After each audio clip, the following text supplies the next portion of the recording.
Hello and welcome back to Skill Mechanics Explored, and today I'm exploring Arc, which out of all the skills I've explored so far is the one that I hoped would work the best. And in some ways, it has, specifically for single target. In other ways, it's been a bit of a disappointment, specifically for clear. But more about that in a bit. First up, for anyone new, quick intro to what this series is. I take a skill in Path of Exile, I chuck it on my character, I might do some slight adjustments to gear or the tree, but in general this is not a full new build, and it's not going to be optimized for the skill. It's just an excuse for me to spend a couple hours or a couple days playing around with different stuff, and then sharing my findings with all of you. The point of this is not to be a guide, it's to spark conversations. And so if any of that sounds interesting to you, or you want to see my thoughts on other skills, do be sure to get subscribed and maybe leave a like while you're down there. For now, let's get into things, starting with Arc. This is a lightning spell skill that has the ability to chain to enemies, which is pretty interesting because it does 15% more damage for each remaining chain. Now, this is not self-multiplicative, so I have 6 chains. That means I get 0.15 times 6, or 90% more damage from the chains. If it was self-multiplicative, that would be 1.15 times 1.15 times 1.15 times 1.15, so on. It would be a whole lot more damage.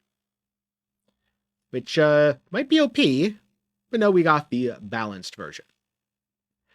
Now, in comparison to the more popular lightning skill, Spark, Arc does have some interesting advantages. Because of its damage bonus, as you get a higher skill level, it starts hitting like a truck, and all of its damage is immediate because it is strongest against the first thing it hits, whereas Spark almost functions like a damage over time skill, and it hits stuff several times over its duration. By the way, if you want to see a Spark Mechanics explored, let me know down below, because I've played it quite a bit, and I didn't actually do a video on that. Now this chaining behavior, and Arc gaining additional chains as the gem levels up, means gem levels are incredibly valuable. So, for example, right now I have a level 28 Arc. And if I put on my shield, which has +2 to level of all spell skills, now I have a level 30. And my Arc chains 7 times. So my damage multiplier has gone from 90 to 105. If I put on this amulet with +3 to level of all spell skill gems, now I have a level 33 Arc, and it chains 8 times for even more damage to that initial target. But in comparison to something like Spark, it's a lot slower. Arc has a base cast time of 1.1 seconds, as opposed to Spark, which I happen to have the gem right here, of 0.7.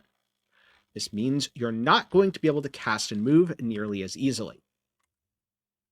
As you can see, my character is currently stopping, because my cast time is 0.33 seconds, and part of this, admittedly, is because I have considered casting. If I take that off, now all of a sudden I can move around a bit better, and if I add in mobility support, I believe I do finally get down just low enough that I can do this without getting penalized. No, M-O-B-I, not M-O-V-I. It's mobility, not mobility support. Let's put that in real quick. So yeah, I can now fire off my lightning bolts without being slowed because I have a fairly low cast time and a reduced penalty, which when combined with how Arc feels to clear, does lead to mapping being significantly slower than with a skill like Spark, with the advantage being that gem levels are an incredibly effective way to scale your Arc. This also means getting your Arc to a specific level is really important, because if I go down to gem level 32, now my Arc only chains 7 times. 33, it chains 8. This means any level that has a breakpoint that gives you +1 chain is vastly more valuable than any level that does not have that breakpoint. And speaking of lightning spells, that also enables one other really interesting vector for Arc, Mana Tempest. This could be a way to get impressive levels of burst DPS even if Archmage is nerfed.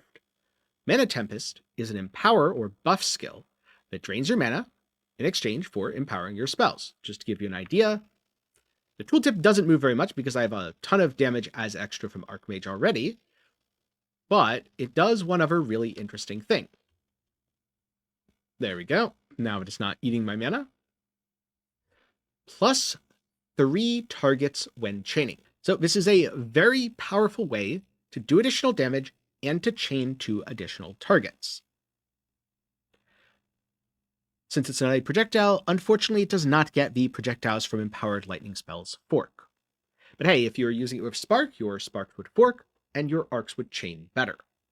So now, let's go into a map and try this out. I can wear the DPS shield.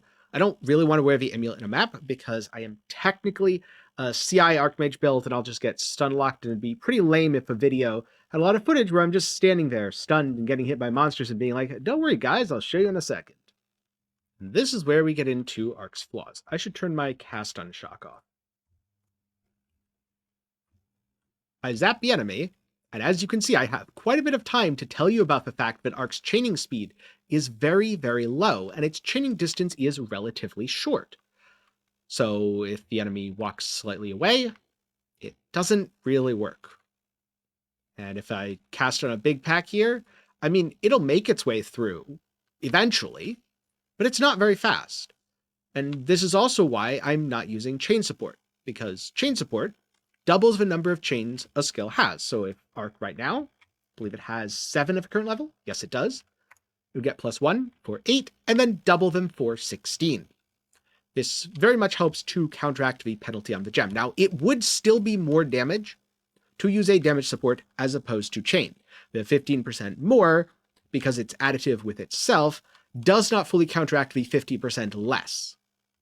However, because of this very slow chaining speed, you are honestly just better off spamming the skill multiple times and zapping enemies, rather than waiting for the Arc to slowly chain its way through the pack.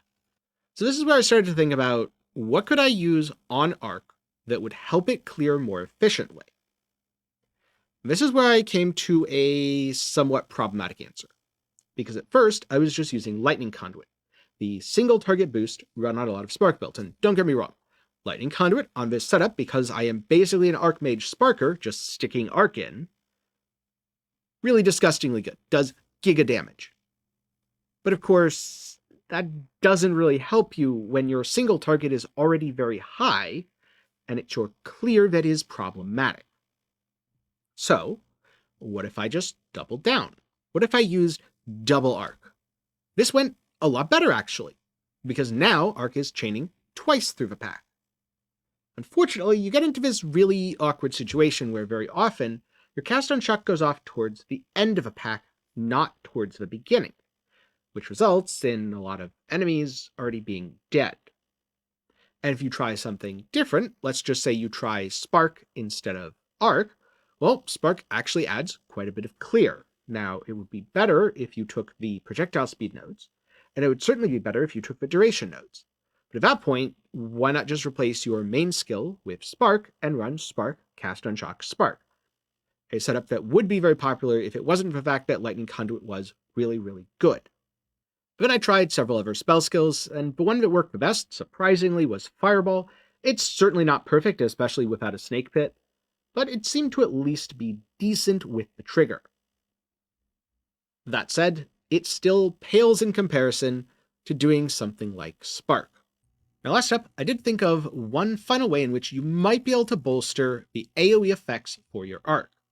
See, if Arc chains through the pack really slowly, but if you're able to get it to a very high critical hit chance, you should be able to use the Stormweaver Ascendancy to continually cast elemental storms as Arc keeps hitting enemies by using the Temporalis chess piece. Is this expensive? Yes. Is this practical or a good idea? Honestly, I have no clue. Unfortunately, I'm kind of at a point where I don't really want to buy really expensive crit gear just to test this. But that's kind of why this series exists, so that I can talk about things and hopefully give people some ideas and see what they do with them. So if you think that Elemental Storm for clear on a crit Archmage setup, or maybe even non-Archmage setup, is a good idea, It definitely seemed to be pretty good at chunking through packs in high density, though admittedly, it was still struggling in breaches. Though that's just another random idea that I came across as I was playing around with things. So in short, if you are trying to play Arc for yourself, I strongly recommend that you get as many chains as possible. That means taking all of the nodes in the branching bolts cluster, which gives 20, 40, and then 100% total chance for lightning skills to chain an additional time. You'll also want as many gem levels as possible. This means things like Wand and Focus, or this means things like using the Prism of Belief, a unique jewel that gives you +3 to level of all arc skills. And having the +3 levels means it's going to be even easier to hit another chain breakpoint. But unfortunately, at least in the current meta, there is a downside to arc scaling so powerfully off of skill gem levels. And that is, it is inherently more expensive than some other things that scale differently. For example, Impending Doom scales off of your mana. It doesn't care about spell gem levels, which means you are able to get a much better weapon for cheaper because you could go for something that, well, is lacking the skill gem levels that a normal Archmage build would want. But since most other spells get quite a bit of damage scaling from plus to spell skill levels, you're probably going to be competing with a lot of other builds no matter what you do when you're playing Arc. That said, there also is a lot of potential for something to come out in the future that makes this even better. If you could have chaining speed or chaining range, or more chances to chain, things that could come with new skill gems or future unique items, all of this could make the skill much stronger. Also, if new skills come out, let's say something from a druid, that makes it much easier to clear, then that could work as well. So with all of that said, what have my gameplay experiences been? I had the highest expectations going into my testing of Arc. And in some ways, it disappointed me. I expected the clear to feel a lot more like Path of Exile 1, where Arc branches out and it hits pretty much everything on the screen almost instantaneously. It feels super fast and responsive. And if they made the chaining speed higher, I think Arc would be one of the best feeling skills in Path of Exile 2. It certainly has the damage, it certainly has the scaling, and if you use chain support, it certainly has the potential coverage. The chain speed was a huge letdown for anything but single target. Now when we're talking about single target, here is Zesht, pretty much instantly getting deleted. How much of that is Lightning Conduit? Well, a good bit, because here is Zesht getting killed not quite as instantly with just Arc, no cast on shock setup. As you can see, there's a little bit of a difference here, but the damage from Arc still isn't too bad, considering that's not even a secondary Arc cast on shock. So overall, I had a really good time with this, to a point where, if I had been able to solve the clear to the point where breaches felt good, I'd probably be doing a quick showcase of some sort of Archmage Arc character. Wouldn't be a full build guide or anything, and if I think of a way or a future patch brings a way, maybe there's a chance that I will still do that. Don't take that as a promise, take that as a maybe. I really like the fact that Arc's damage is front-loaded. This means if you are zapping a dangerous rare, it is really good at inflicting shock, it is quite good at stun buildup, and it more or less instantly deletes things, including delirious bosses, which feels really, really good. Unfortunately, it just takes so gosh darn long. It almost feels like Arc is a faster casting Lightning Conduit. Lots and lots of single target damage. Okay, admittedly, not that much single target damage. It is not in the same league as Lightning Conduit. Maybe I should have said faster casting Comet, because I almost feel like Arc and Comet are sort of approaching the same kind of feeling. Admittedly, it's not that Spark doesn't do the same level of damage, it's just that Spark does that damage over its duration, so the DPS feels almost like a damage over time effect, where you're stacking a bunch of stuff up, whereas Arc, it's just instant. It's like, no, I point at you and you die. Finger of Death, Dungeon and Dragon style. Or is that only a Pathfinder spell? I don't know. In short, I've had a lot of fun experimenting with this one, but I do wish it was just slightly better. That said, if you've been playing with Arc, did you end up turning it into just a Spark build with a couple extra steps? Did you do something different? Let me know how you built your character down in the comments below. On the other hand, if you want to know my thoughts on some other skills in Path of Exile 2, check out my Impending Doom Mechanics Explored, another video I enjoyed making, and the video where I was really confused by Hex Blast's mechanics. People have told me that it feels better with more AoE. I might try that in the future, but for now I'm going to wait for a few patches because it really feels like it's missing something.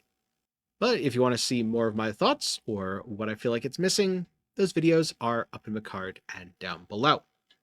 For now, thank you very much for watching to the end. I'm glad you enjoyed this video, and I'll see you in the next one.